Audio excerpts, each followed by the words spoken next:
There's just something about a military uniform that can transform a 19-year-old kid into a man. Joe McGhee had no choice when the Army Air Corps sent him to Miami for basic training, then flight school, then off to war. This is a P-47, just like the one that Joe flew in World War II. There wasn't much time for training in 1943 when no one knew how the war with Japan might end. They said, you get in the thing and get some cockpit time, find all the instruments and the control and everything, and take it up and land on a cloud. Find you a cloud, let the gear down, the flaps, and the sats gonna act.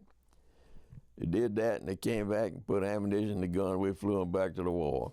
That's what you call on-the-job training. Everyone knew where Joe McGhee was from. He named his P-51 Chief Utah.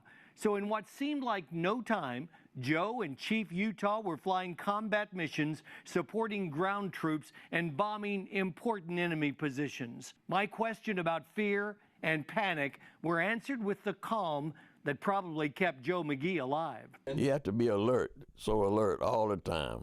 You can't relax a minute. You do, you're allowed to get shot down. You couldn't allow for fear to take over. If you get scared, you panic, you've had it. You just do what you have to do and keep your head. But with enemy shells and flak all around. But I've always been kind of laid back by it. It takes a lot to excite me. So many never came home. Joe was a single man, no wife and children to worry about. He thinks that helped. You hit the nail on the head. The ones that got killed, we lost. A lot of them had wives back home. They were split second thinking, and that cost them. I didn't have that problem.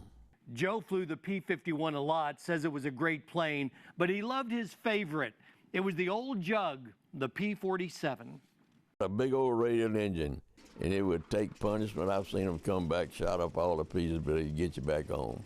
And that was what mattered, winning the war and just getting back home to Alabama. If flying in combat won't make you a praying man, I don't know what would. Oh, I was. Yeah. I went over talking many times praying the 23rd Psalm. Yeah. And I read the Bible every night. After the war, Joe met and married the love of his life, Barbara. They loved each other for 62 years before he lost her a few years back. Joe Franklin McGhee Jr., he helped win a war. He served proudly and is humble about it all. I'm glad to do what I could do, what little I could do. Thank you, Joe. That's the spirit of Alabama. Mike Royer, WVUA 23 News.